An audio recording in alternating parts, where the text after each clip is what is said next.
Baiklah, kita satukan dalam doa.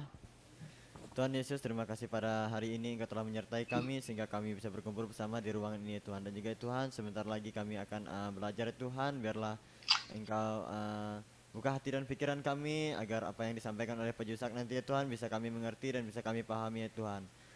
Doa ini kami serahkan ke dalam tangan-Mu, di dalam nama Tuhan Yesus kami berdoa. Haleluya. Amin. Amin. Shalom semuanya. Shalom. Baru aja main game. Saya juga main game, saudara. Ya, jadi segala sesuatu, teknologi, gadget, game itu selalu ada dua sisinya ya. Di pedang mata dua. Ada positifnya, ada manfaatnya, ada keburukannya. Obat pun begitu, ada efekasinya, ada side effect-nya. Saya main game untuk melatih otak saya supaya jangan pikun, karena saya sudah berusia, jadi mesti dipanasin terus saudara mesinnya supaya jangan dol ya saudara, justru karena otak kita seperti otot, semakin banyak dipakai semakin bagus saudara. Otak itu semakin banyak dipakai semakin bagus, seperti halnya otot, muscle, semakin dibebani semakin kuat. Sebab banyak orang berpendapat lain, jangan eman-eman, nanti dol. Kalau benda mati ya saudara, mobil pakai hajar terus ya makin lama makin aus. Tapi kalau benda hidup kebalik saudara, kebalik. Jadi harus dipakai terus supaya tetap hidup bahkan bertumbuh. Oke, jadi oke, kita lanjutkan saudara.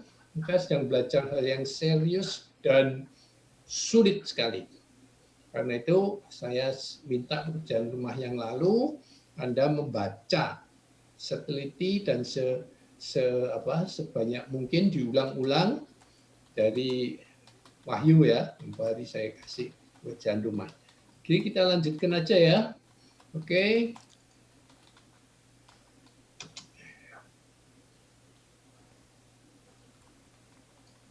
Oke, kemarin kita sampai di slide nomor 39. Oke. Iya, sampai di sini. Jadi kita sudah sampai pada meterai yang pertama, yang dibuka. Itu sebagai tanda pertama, tanda paling awal dari akhir zaman. Kalau meterai 1 sudah dibuka, berarti kita sudah memasuki masa akhir zaman. Dan apa itu meterai 1? Minggu lalu kita sudah pelajari meterai 1 berbicara tentang munculnya antikris. Ya, munculnya antikris. Antikris sendiri secara fisik belum muncul, saudara.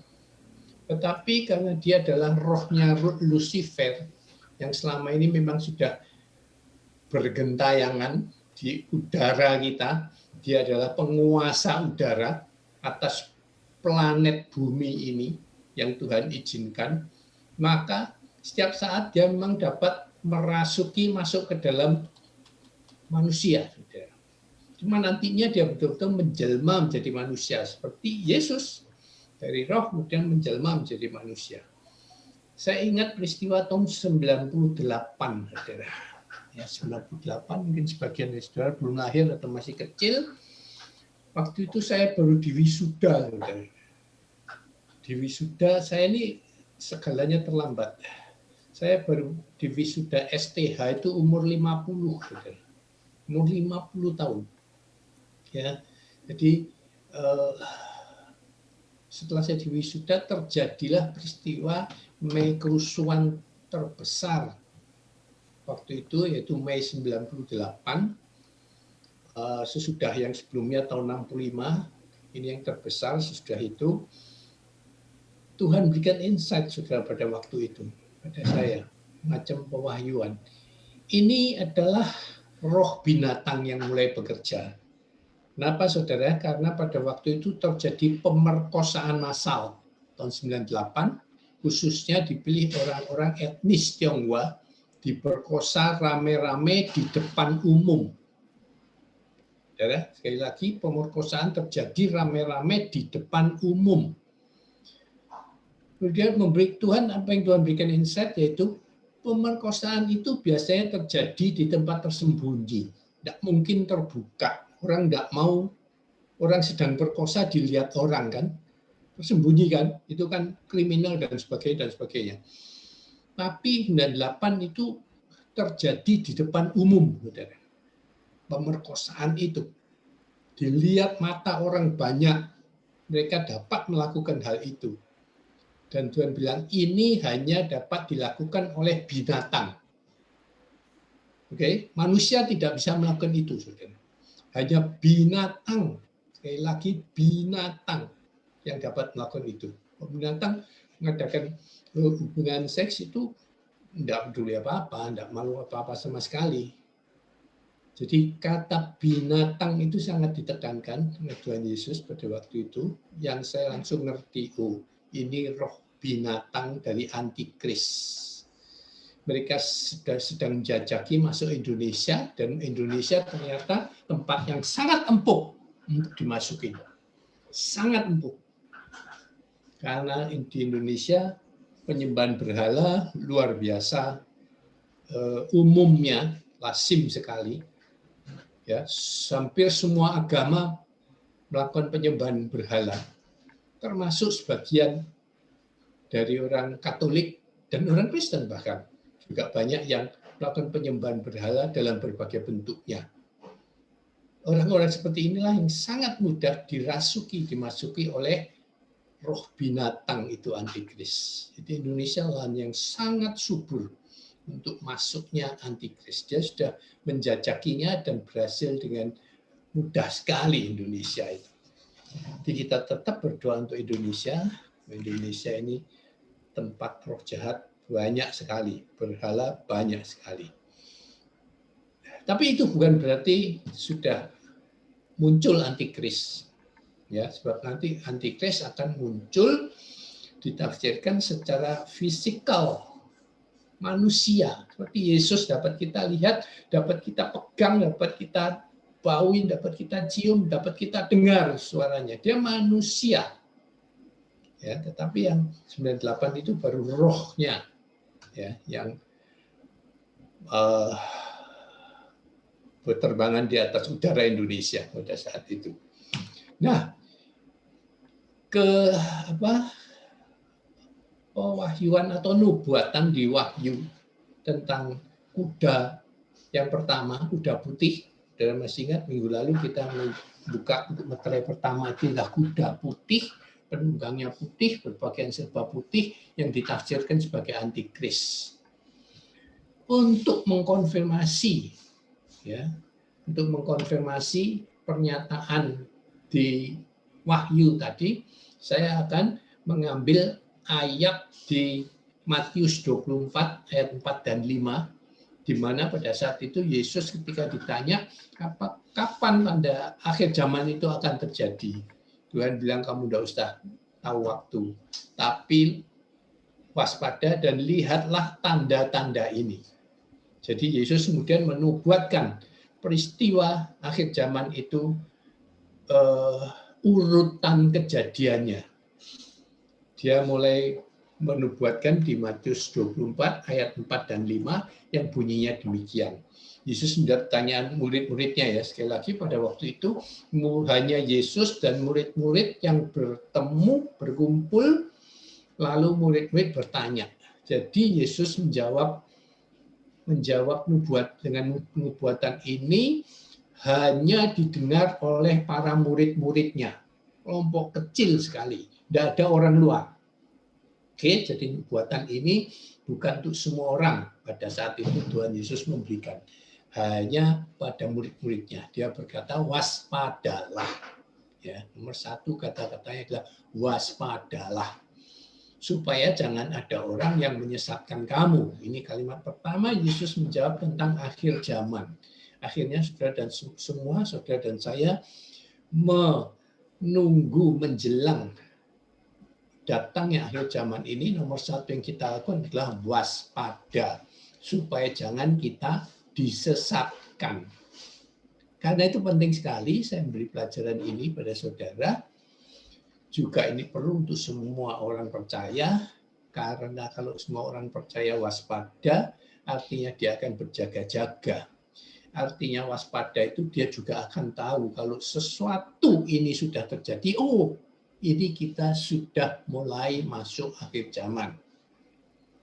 Selama ini kan orang tidak ada yang tahu, saudara. Semua orang itu ngawur semua.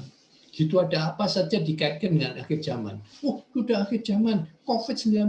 Oh, akhir zaman katanya ada wabah. Betul, saudara. Di akhir zaman nanti ada wabah. Tetapi itu bukan tanda pertama, itu nanti di tengah-tengah bahkan akhir. Jadi kalau kita tidak tahu persis urutannya, ini sebentar lagi kita belajarlah urutannya. Jadian paling pertama apa? Itu yang paling penting. Setelah itu menyusul apa? Setelah itu apa? Setelah itu apa? Urutannya itu sudah hampir pasti seperti itu. Kapan waktunya kita tidak tahu.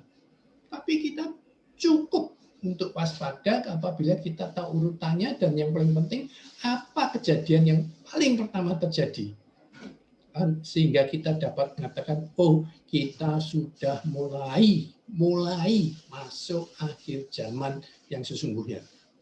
Apa yang dikatakan kejadian paling pertama pada awal akhir zaman? Sebab banyak orang akan datang dengan memakai namaku dan berkata, akulah Mesias. Dan mereka akan menyesatkan banyak orang. Jadi yang paling pertama datang, siapa saudara? Yang kejadian pertama, Mesias palsu. Benar, saudara? Yang akan terjadi pada awal akhir zaman, yang pertama-tama akan muncul Mesias palsu. Sesuai dengan Wahyu tadi, kalau Wahyu mengatakan antikris yang pertama-tama akan muncul. Antikris itu kan Kristus palsu. Benar ya, saudara? Mesias itu ya Kristus Yesus, Mesias palsu ya antikris itu. Berarti di ayat di Wahyu itu dikonfirmasi dengan pasti oleh Tuhan Yesus sendiri. Kita tahu Tuhan Yesus yang paling tahu tentang akhir zaman. Ya. Yohanes hanya menuliskan karena dia mendapat pewahyuan daripada Tuhan Yesus. Jadi Tuhan Yesus sebenarnya sudah mengkonfirmasi, sudah mengatakan lebih dulu. Kan Wahyu itu kejadiannya sudah peristiwa ini. Yesus masih hidup pada waktu dia mengatakan ini. Yohanes mendapatkan pewahyuan di Pulau Patmos kira-kira 70-80 tahun sesudah itu. Oke, jadi ingat apa yang paling pertama terjadi kalau kita sudah mulai masuk akhir zaman? Apa, saudara? Mesias palsu. Antikris ya muncul, atau Mesias palsu. Dimulai dengan banyak orang hamba Tuhan. Itu pendahuluannya, itu latihannya, itu pemanasannya, itu pembuka jalannya, seperti Yohanes Pembaptis pembuka jalan buat datangnya Yesus kan. Nanti di akhir zaman sebelum Mesias palsu benar-benar muncul, antikrisnya muncul, itu sudah banyak hamba Tuhan. Karena dikatakan di ayat 24 itu, sebab banyak orang akan datang dengan memakai namaku. Banyak jadi. Ini adalah hamba-hamba Tuhan palsu yang mengatakan, ya belum ada sampai hari ini hamba Tuhan yang berani mengatakan aku ini Mesias. Tapi sudah mulai banyak yang mengatakannya begini. Tadi malam Tuhan berbicara sama saya. Wah, itu sudah, menurut saya itu sudah mengkhawatirkan. Itu sebentar lagi dia bilang aku Tuhan, gitu saudara. Karena tadi pagi Tuhan Yesus ngomong-ngomong sama saya. Itu sudah jangan dipercaya. Saya paling skeptis sama orang-orang yang seperti itu. Atau dia waktu mulai khotbah berkata, saudara-saudara, sebenarnya saya diundang di KKR ini 1 bulan yang lalu. Saya sudah mulai mempersiapkan khotbah saya. Tapi tadi pagi Roh Kudus berbicara sama saya untuk merubah khotbah saya. Saya paling skeptis sama orang-orang seperti ini, saudara. Karena apa? Orang ini merubah khotbahnya atau tidak siap dengan khotbahnya, saudara. Sebab Roh Kudus itu konsisten, ya. Yang saya kenal Roh Kudus itu konsisten, tidak mencela-mencela, nggak pelin-pelan. Saudara, kalau seorang hamba Tuhan mempersiapkan khotbah, itu apa yang dia lakukan? Berdoa, minta pimpinan Roh Kudus kan ya. Jadi kalau hamba Tuhan ini benar-benar hamba Tuhan yang benar, tidak palsu, sebelum dia khotbah, dia mempersiapkan khotbahnya, dia minta pimpinan Roh Kudus. Jadi kalau dia sudah minta pimpinan Roh Kudus, lalu tiba-tiba last minute Roh Kudus berubah pikiran, itu tidak mungkin terjadi. Yang mungkin terjadi, dia tidak pernah persiapan. Tidak pernah, atau dia persiapan tapi tidak minta Roh Kudus. Kemungkinan yang lain, dia cuma ngomong kosong, bullshit. Hanya untuk supaya dia kelihatan hebat. Hebat kan? Kalau, waduh hebat ya pendeta ini. Jemaat semua gampang tertipu, saudara. Dengan model-model orang-orang yang, orang model seperti ini biasanya karismatik sekali, saudara. Karismatik itu maksudnya menarik, mempersona orang itu. Belum ngomong saja sudah orang percaya, sudah terpesona, terkagum-kagum. Gitu kalimat pertama, udah orang sudah seperti apa kelepek gitu. Itu namanya ada orang-orang seperti itu, saudara. Dan itu dia sadar betul akan kelebihannya sehingga dia pakai dengan cara yang tidak benar, saudara. Untuk wah hebat ya. Dia cuma cari kemuliaan diri sendiri, saudara. Banyak yang palsu, yang model-model seperti ini, saudara. Dan sekali lagi, ternyata gereja-gereja di Indonesia paling mudah ditipu, jemaat-jemaat kita paling mudah, paling senang dengan orang-orang model seperti ini, saudara. Yang kelihatannya akrab sekali dengan Tuhan. Pernah kok saya di suatu persekutuan doa itu ada seorang wanita khusus diundang untuk menyaksikan bahwa dia itu mengaku dia itu pengantinnya Kristus, saudara. Dia itu pengantinnya Kristus. Jadi dia nanti yang kawin sama Tuhan Yesus. Lalu suruh menyaksikan gimana, apa maksudnya dia itu. Itu kita berkumpul di tempatnya Bapak Yohanes Untoro almarhum. Wanita itu lantas orangnya sudah ya eksentrik sekali, dari penampakannya pertama sudah kelihatan eksentrik seperti orang fly minum narkoba itu, saudara. Gitu saudara. Lantas dia mulai saksiannya itu di kursi itu depan itu Tuhan Yesus sedang duduk. Tuh, dia sedang duduk. Dia tersenyum sama saya. Nah, sudah, saudara. Saya sudah tidak mau dengerin model-model seperti ini, saudara. Aduh, orang-orang model seperti ini, Mesias palsu, hamba-hamba Tuhan palsu yang cuma supaya dikagumi. Lalu setelah belakangan kita tahu latar belakangnya dia istri yang bercerai, wanita yang bercerai, meninggalkan suaminya dan sebagainya. Ya udah, rusak sama sekali latar belakangnya lah. Latar belakangnya rusak sama sekali. Dan ini kejadian juga sekarang ini. Saya mau mengatakan begini, agama seringkali membuat orang jadi bodoh. Ya, itu aja. Agama membuat orang jadi bodoh. Termasuk agama Kristen. Jadi bodoh sekali orang-orang yang memegang agama. Karena itu kita tidak memegang agama, saudara. Ya, kita pegang Yesusnya. Yesus Kristus, Kristen bukan agama. Oke. Orang Amerika aja sekarang gampang sekali dibodohi kok, saudara. Gampang saya dibodohi. Hanya untuk kampanye dia bikin ini dan itu untuk mengatakan Yesus Kristus dalam kampanyenya disebut, nggak ada memang calon presiden yang sampai saat ini nyebut Yesus di kampanyenya. Ya mudah sekali, wah ini baru betul-betul hebat, kita orang Kristen harus pilih dia, saudara. Baru bikin persekutuan doa Bible study di Gedung Putih sudah heboh, sudah gereja-gereja, wah ini benar-benar coba lihat latar belakangnya, saudara. Aduh kacau sekali, dibodohin. Hanya untuk kepentingan kampanye, saudara. Dia pura-pura jadi orang Kristen sungguh-sungguh. Saya bingung juga. Tapi memang begitulah manusia zaman sekarang, saudara. Mudah sekali ditipu, dia ingin mendengar apa yang dia ingin dengar. Ayat paralel yang menguatkan ada di Markus dan Lukas. Hal yang sama dikatakan Yesus, peristiwa yang sama dikutip oleh Markus dan Lukas juga. Pada Markus 13:56 bunyinya, maka mulailah Yesus berkata pada mereka, waspadalah, supaya jangan ada orang menyesatkan kamu. Persis kalimat pertamanya ini buat saudara dan saya, saudara. Ya, kata-kata ini, waspadalah, supaya jangan ada orang yang menyesatkan kamu. Karena Tuhan Yesus tahu akhir zaman nanti orang Kristen termasuk yang sangat mudah disesatkan.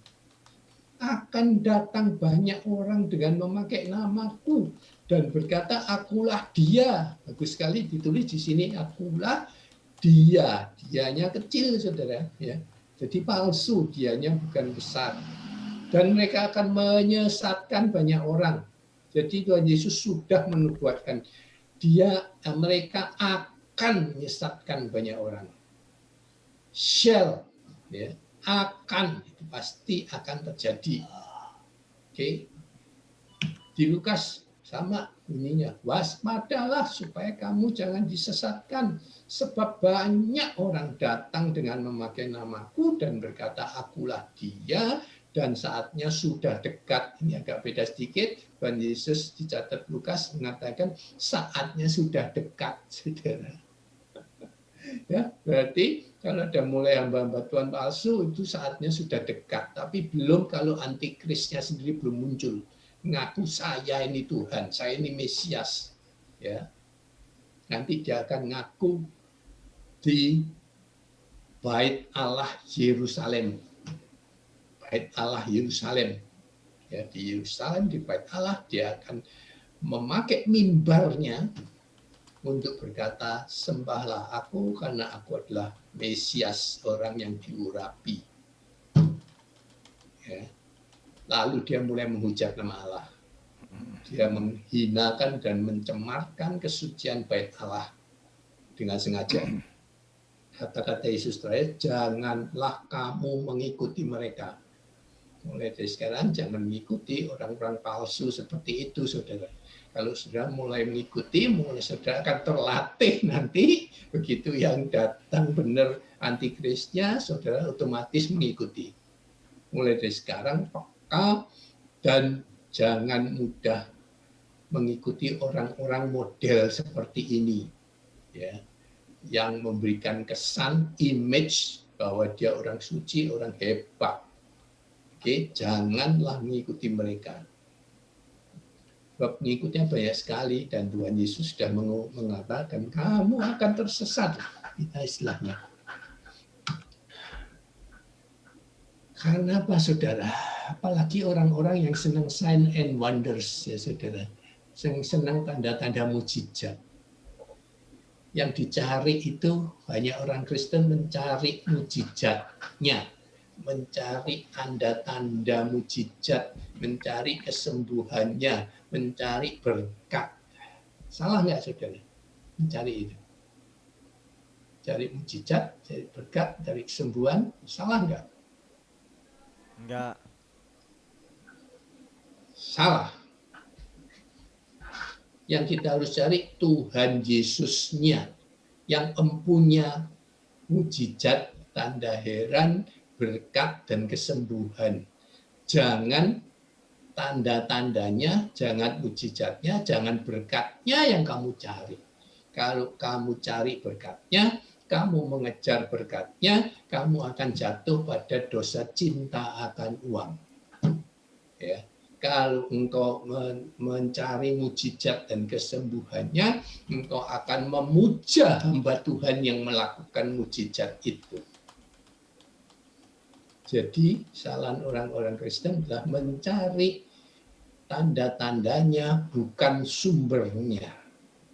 Carilah sumbernya. Kalau engkau mencari uang, engkau mungkin dapat uang.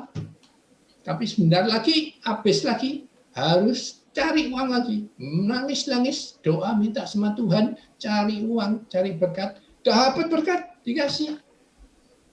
Tapi engkau nanti akan sama, kesembuhan juga begitu. Banyak sekali orang hanya mencari kesembuhan bukan cari Tuhan. Sembuh, saudara. Ketika dia mencari kesembuhan di KKR dan sebagainya, hamba Tuhan terkenal dia datengin sembuh. Setelah itu apa saudara? Saya banyak sekali mendengar saksian setelah KKR pulang sampai sembuh di KKR sampai di rumah penyakitnya kumat lagi lebih parah. Dia mendapatkan yang palsu. Oke? Jadi apa saya hari ini? Jangan mencari mujizat, jangan mencari kesembuhan atau berkatnya, tapi carilah siapa saudara? Tuhan Tuhan Yesus. Yesusnya. Sebab dia adalah sumbernya. Kalau saudara mendapatkan dan menemukan Yesusnya, saudara sudah pegang, seperti Yakub itu loh, sudah tidak mau melepaskan Allah ketika dia bergumul dengan Allah. Dia tidak mau lepaskan sampai dia memberkati. Itu pinter namanya Daud, Yakub. Yakub itu pinter. Ingat ya, janjian lama, Yakub bergumul dengan Allah, satu-satunya manusia yang bergumul dengan Allah. Dan Tuhan memberkati kemudian Yakub, saudara. Dan berkat itu abadi sampai selama-lamanya. Berkat pada Yakub itu adalah berkat pada Israel yang Tuhan kemudian pilih sebagai umat pilihan. Tuhan memilih umat pilihan Israel itu juga menurut akal manusia tidak masuk akal sama sekali. Masa Tuhan itu memilih satu bangsa, satu orang khusus diperlakukan istimewa. Itu kan tidak sesuai dengan keadilan. Dunia mengatakan keadilan itu yang mesti Tuhan ngasih semua sama dong. Masa ada favoritnya, ada yang dia tidak favorit. Ingat saudara, itu keadilan menurut definisi dan ukuran dan hasil mikiran manusia yang sempit dan kecil nih, saudara. Otaknya manusia kan kecil, tidak sampai sekepalan tangan saya ini, saudara. Kita sering bikin definisi yang menurut akal kita. Maka muncullah komunisme. Komunisme itu muncul karena mereka berpikir kalau mau adil dunia ini, maka semua orang harus sama rata sama rasa. Tidak ada hierarki, tidak ada yang lebih tinggi kedudukannya, tidak ada yang lebih berkuasa, semua sama, tidak ada yang memerintah, semua sama. Gajinya presiden, gajinya tukang becak, gajinya pemilik pabrik, gajinya konglomerat, semua sama, harus sama. Itu ide komunis, saudara. Apa yang terjadi dengan komunisme, saudara sudah tahu. Usianya cuma 70 tahun, terus gulung tikar. Karena tidak mungkin, saudara. Tidak mungkin semua sama rata, sama rasa itu tidak ada ceritanya, saudara. Tidak ada ceritanya. Itu ide manusia, sosialisme, komunisme. Tuhan punya favorit, punya anak emas. Seperti kita lihat, semua manusia, orang tua nanti kalau sudah jadi orang tua, atau sekarang jadi anak lah, belum jadi orang tua. Saudara merasakan enggak? Orang tua saudara pilih kasih sama saudara-saudara kandungmu. Kamu senang kalau engkau jadi anak yang disayang khusus, jadi anak emas dari orang tuamu. Tapi kamu akan sedih kalau kamu dalam posisi jadi anak emas, bukan anak emas, tapi anak perak, anak loyang, anak lempung, dan sebagainya. Itu terjadi di mana-mana. Dan dari mana sifat orang tua seperti itu yang pilih kasih?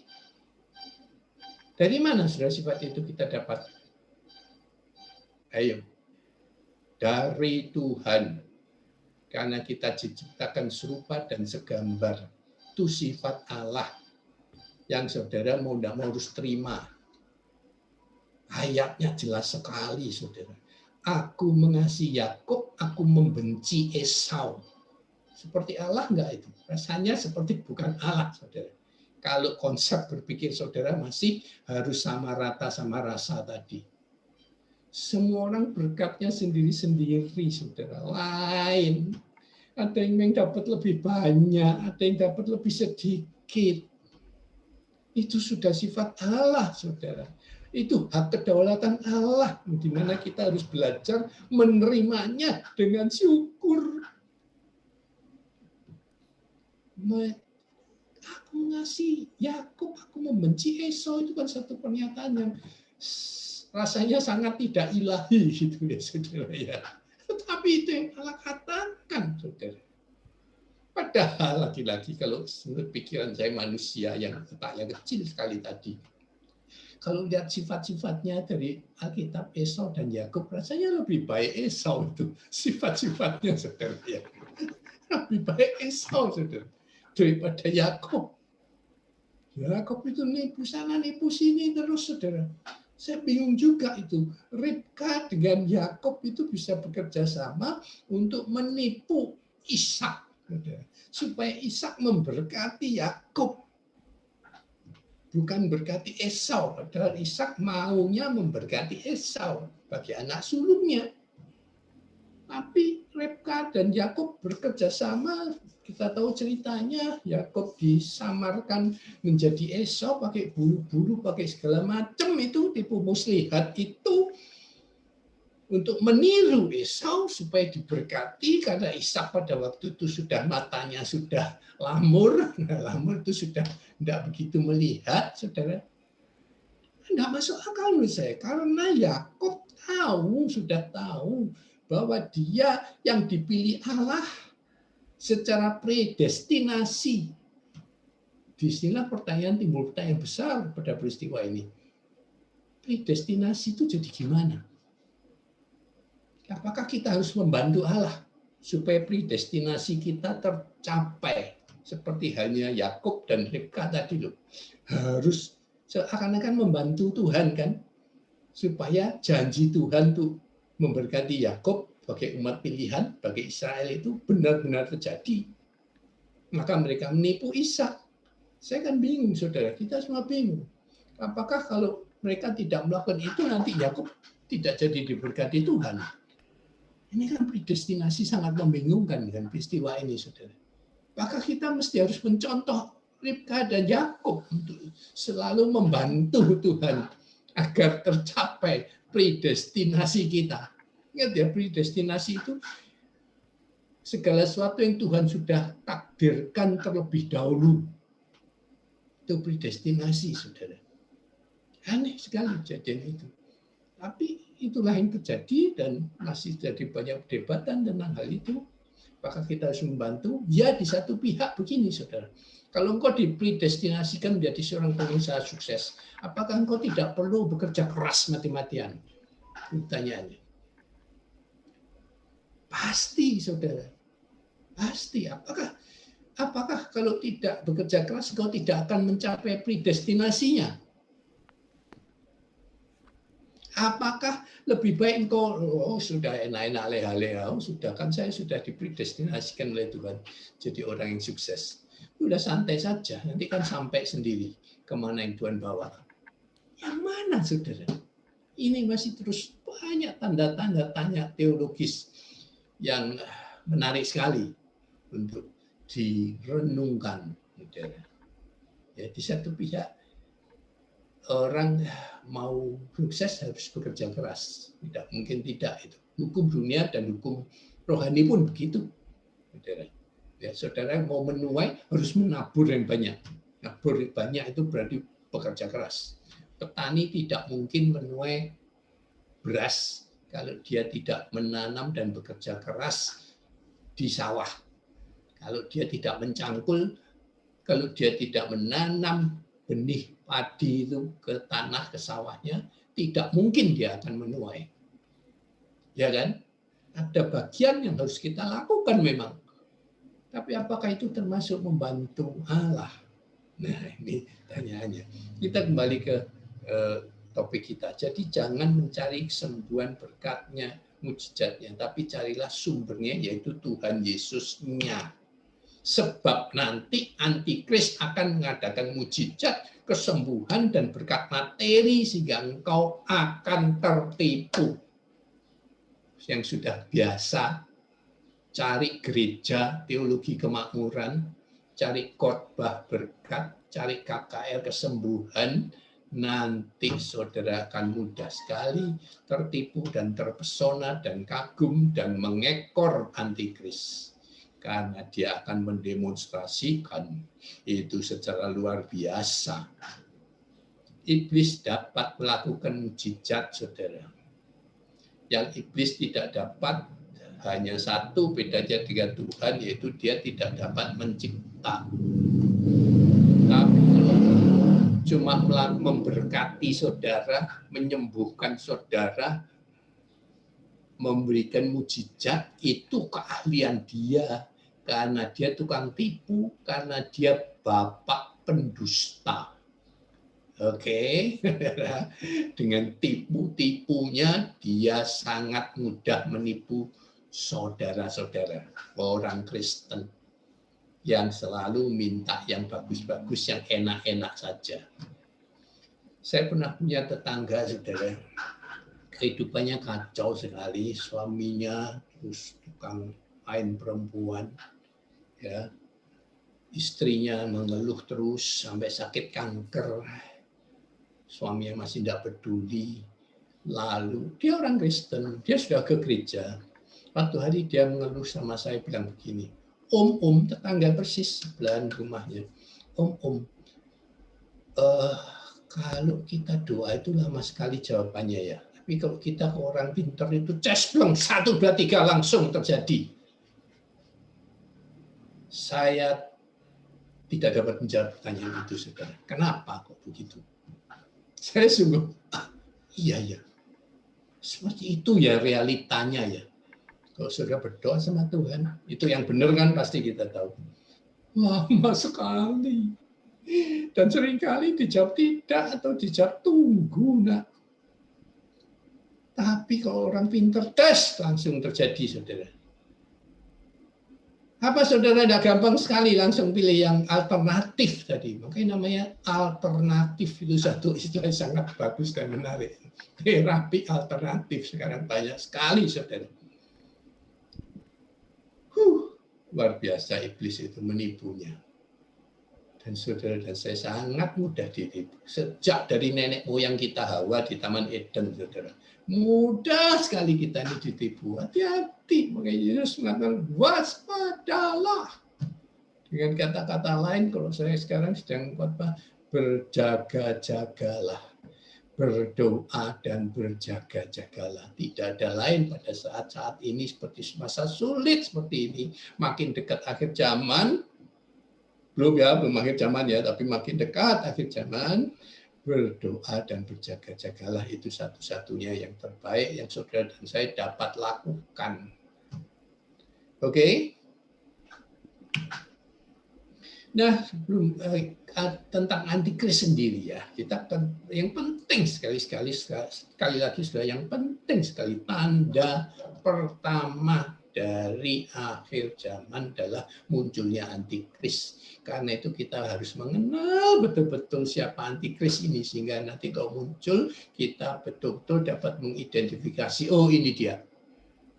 Berarti kalau sudah benar itu waktunya kita bersiap-siap masuk akhir zaman. Dan kalau itu sudah terjadi, sudah dapat diperkirakan dengan cukup akurat bahwa 7 tahun kemudian Tuhan Yesus akan datang untuk 2 kalinya.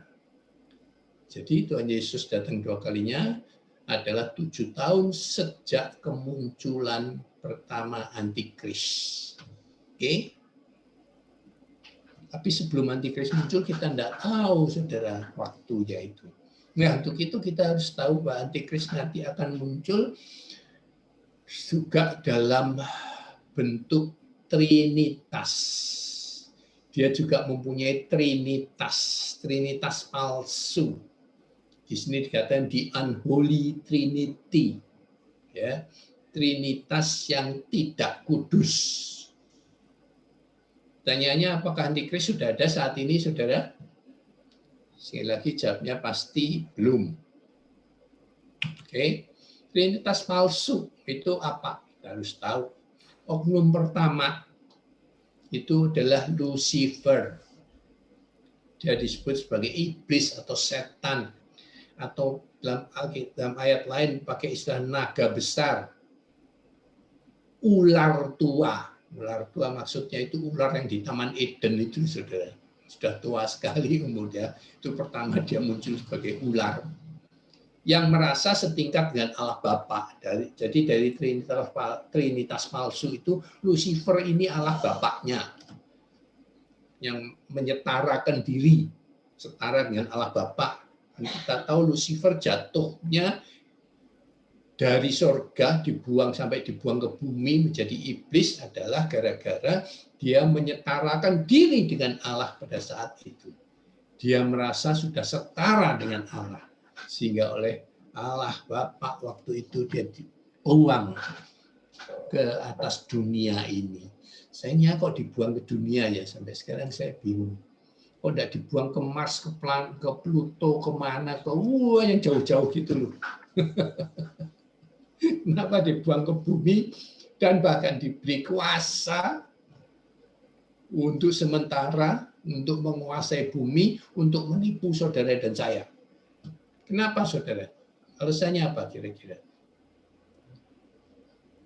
Ada yang mau jawab? Kenapa dibuang ke bumi dan Allah izinkan, bahkan setelah dibuang ke bumi pun dikasih kuasa, kasih otoritas atas bumi ini. Ada yang mau jawab? Untuk menyesatkan kita, Pak. Apa? Untuk menyesatkan kita. Menyesatkan, betul. Nah, kenapa kok Tuhan ingin kita disesatkan, saudara? Kenapa? Itu pertanyaannya. Jelas dia akan menyesatkan manusia, tapi mengapa lagi bertanya? Mengapa Tuhan izinkan Lucifer jadi iblis menyesatkan kita, manusia? Untuk menguji kita, Pak. Ya. Apakah kita akan tetap setia kepada Tuhan? Oke. Atau kepada Lucifer? Oke. Jadi ini kita seperti di dunia ini seperti setiap hari ditarik ke kiri ke kanan ya. Kalau kita dengar firman Tuhan kita jadi baik. Kalau kita dengar Lucifer menipu kita, bisiki kita jadi tergoda dan jatuh dalam dosa. Setiap hari kita begini, saudara. Karena itu Paulus mengatakan engkau harus mengakhiri pertandingan dengan baik. Artinya saat engkau jatuh dalam dosa, tergoda oleh Lucifer, cepat-cepat kembali kepada Tuhan. Sehingga akhir hidupmu, akhir pertandinganmu, engkau berhasil menyelesaikan dengan baik. Yang penting akhir hidup, saudara. Bukan permulaan, bukan pertengahannya. Karena saya melihat riwayat-riwayat hamba Tuhan, rata-rata, saudara, semua mengawali dengan pelayanannya dengan sangat baik, sangat murni, sangat rohani. Sungguh-sungguh. Tapi dalam perjalanan berikutnya, ini khususnya semakin dia sukses, semakin dia mudah tergoda, dan pada akhirnya menjadi kemurniannya luntur, kesungguh-sungguhannya luntur, motivasinya luntur, akhirnya dia cinta uang, cinta harta, tahta, wanita. Sehingga akhir hidupnya, boom, jatuh. Jangan jadi hamba Tuhan seperti itu untuk saudara-saudara yang masih muda. Jangan mengejar sukses. Sukses itu anugerah Tuhan. Engkau diberi sukses, terima. Bekerja sungguh-sungguh untuk ladang Tuhan. Jangan punya motivasi, harta, tahta, wanita. Itu adalah godaan dari Lucifer yang paling enak, paling kita sukai. Termasuk hamba Tuhan sangat menyukai 3 makanan lesat itu. Harta, tahta, wanita. Udah 3 ini makanan paling lesat yang dilahap oleh hamba Tuhan. Yang tidak sungguh-sungguh berpegang teguh pada Tuhan. Wahyu 12 ayat 9. Dan naga besar itu di koma si ular tua, yang disebut iblis atau Satan, yang menyesatkan seluruh dunia, ia dilemparkan ke bawah, ia dilemparkan ke bumi bersama-sama dengan malaikat-malaikatnya. Jadi pada waktu Lucifer diusir ke bumi itu, dia sudah punya pendukung, saudara. Ternyata di surga pun Lucifer punya pengikut, anak buah, pendukung yang setuju dengan Lucifer mau mengkudeta Allah. Ya, ini kan peristiwanya di surga, Lucifer mau mengkudeta Allah. Lalu ketika Lucifer dihajar oleh Tuhan, dibuang, ya semua pengikutnya dikatakan sepertiga malaikat di surga itu mengikuti Lucifer, jadi dibuang juga ke bumi. Inilah setan-setan kecil, iblis-iblis kecil lainnya, saudara. Jadi sebenarnya banyak sekali iblis setan, roh jahat ini di dunia ini yang masing-masing punya hierarki, punya level, saudara. Kalau yang kecil-kecil ya levelnya menggoda orang-orang Kristen yang imannya masih ecek-ecek, masih kecil. Semakin hebat imannya, dia harus menghadapi iblis-iblis yang levelnya lebih tinggi, yang godaannya lebih maut, saudara. Oke? Itu mereka punya kerajaan sendiri di muka bumi ini. Kerajaan kuasa kegelapan, kerajaan roh jahat, kerajaannya Lucifer yang tidak kelihatan oleh mata. Hanya Paulus mengatakan mereka adalah penguasa-penguasa di udara. Katakan oleh Paulus, penguasa-penguasa di udara, penguasa teritori. Ya. Jadi dia seperti ada negara, ada gubernur, ada wali kota, ada bupati gitu, saudara. Masing-masing iblis itu punya teritori tertentu, dia kasih wilayah tertentu. Makanya ada cerita dalam suatu kali Lucifer mengadakan kongres dunia, semua iblis dikumpulkan, saudara. Lalu iblis dari Indonesia dia bilang, saya mau bersaksi supaya saudara-saudara semua, teman-teman saya dari negara lain waspada, jangan ke Indonesia. Kenapa kok tidak beli ke Indonesia? Karena di Indonesia sekarang lagi populer Vermactin. Vermactin, saudara. Tahu Vermactin? Apa itu, Pak Yusak? Ya, kan jin itu kan setan. Jadi kalau Indonesia kamu di Vermak. Ini guyonannya, saudara. Vermak jin pernah dengar, saudara? Kan populer sekali itu di Indonesia. Jin itu kan di Vermak ukurannya dipaskan dengan pemiliknya biasanya dan sebagainya, diketatin, diamain, dibolong-bolongin kalau masih bagus. Itu Vermak jin, itu usaha jasa blue jin maksudnya, saudara. Tapi oleh setan di Indonesia, bukan jangan di Indonesia, sekarang lagi banyak orang Vermak jin. Oke. Lucifer, saudara, ya, itu the dragon, disebut naga. Ya, dulunya dia malaikat, di gambar sebelah kanan, malaikat yang pakai mahkota karena dia adalah worship leadernya sorga, lalu kemudian jatuh ke bumi menjadi binatang. Kata yang paling tepat dan pas untuk si Lucifer-nya betul-betul binatang, dia itu binatang. Dalam arti jelek sekali ya, bahasa Inggris masih agak halus, beast, saudara, beast. Kalau kita namanya binatang itu sudah maki benar, saudara, dan itu cocok sekali untuk nama si Lucifer. Katakan binatang sama dia, sebab dia benar-benar binatang. Seperti tadi tahun 98 saya bersaksi bahwa dia mempertontonkan perilaku kebinatangannya melalui orang-orang yang memperkosa di depan umum tadi, loh, saudara. Dan itu sekarang terus berlanjut, ASEAN, saudara. Sekarang ini zaman saya tidak pernah ada namanya dengan berita orang tua memperkosa anaknya. Ibu anak laki-laki bersetubuh sama ibunya. Itu semua perilaku binatang, bukan perilaku manusia, saudara. Dan itu sudah terjadi, makin lama makin sering. Gila, saudara. Dunia ini benar-benar sudah manusia sudah jadi binatang. Kalau kakak saya selalu bilang, oh itu bukan manusia. Banyak orang di Indonesia ini bukan manusia. Istilahnya dia bukan manusia. Karena itu perilakunya sama sekali bukan seperti manusia, saudara.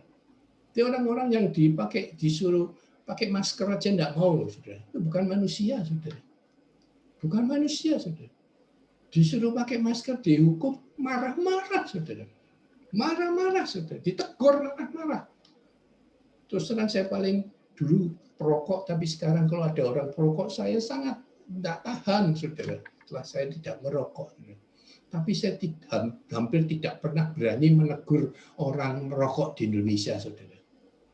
Cari penyakit, saudara. Yang ditegur marah-marah. Marah-marah, saudara. Dan dia tidak sopan sama sekali, saudara.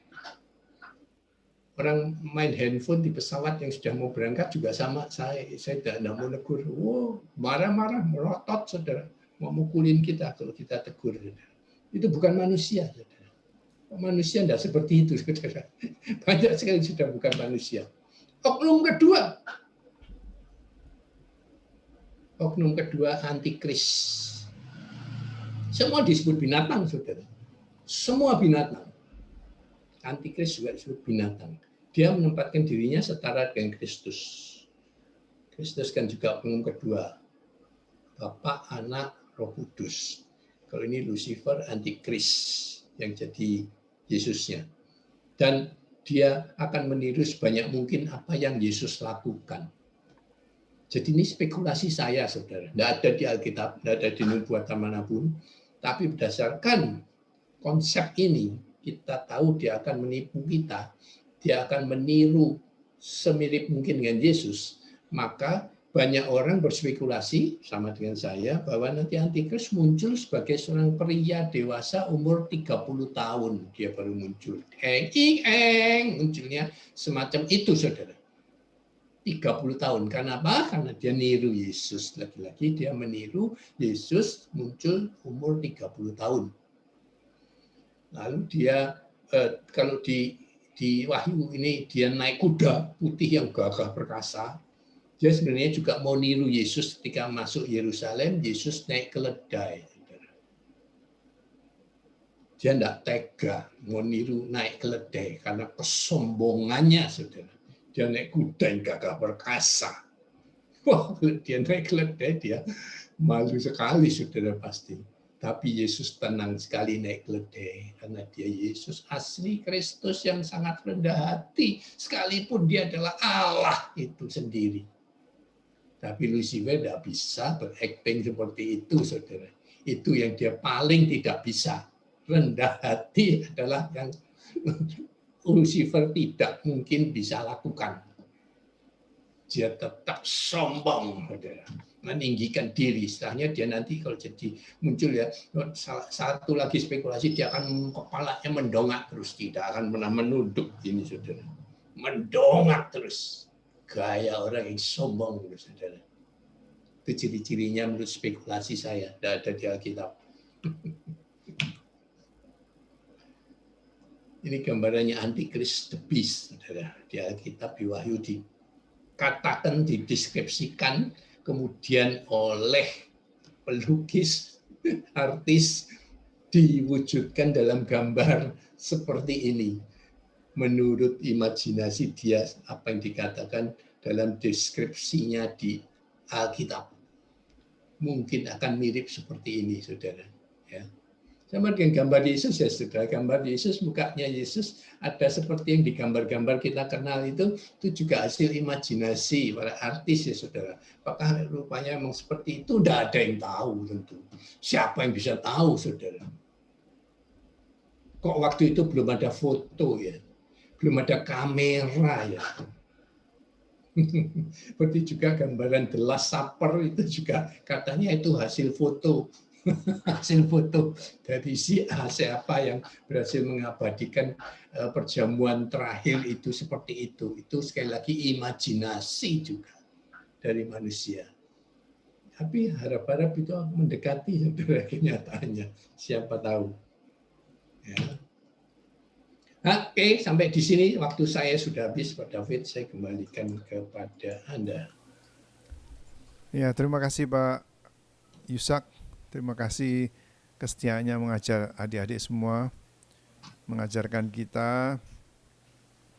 Apa ini? Ini disebutkan apa ya? Hermeneutics eskatologi atau gimana? Ya, jadi kita kan hermeneutik saya bawa terus sampai ini sampai tahap pada hermeneutik yang khusus yang karena ini saya anggap yang paling sulit Di dalam hanya lanjutan dari hermeneutik lambang karena di akhir zaman ini banyak lambang. Tapi ini hermeneutik dari peristiwa-peristiwa dan lambang-lambang yang belum terjadi. ya, Jadi saya eskatologi ya. Masuk eskatologi ya, overlap dengan eskatologi ya, tapi Ya. lebih dalam penekanan hermeneutiknya, menafsirkan setiap ayat. Oke. Saya minta salah satu dari adik-adik di Singkawang untuk berdoa. Sorry, sebelumnya saya ingin katakan kalau ada pertanyaan sekarang ya, WA saya, boleh WA saya pasti akan jawab. Oke, Ya, Pak. ada pertanyaan. Ya. Oke, silakan berdoa. Mari kita bersatu dalam doa. Bapa Tuhan Yesus, terima kasih Tuhan di mana pada pagi hari ini Tuhan kami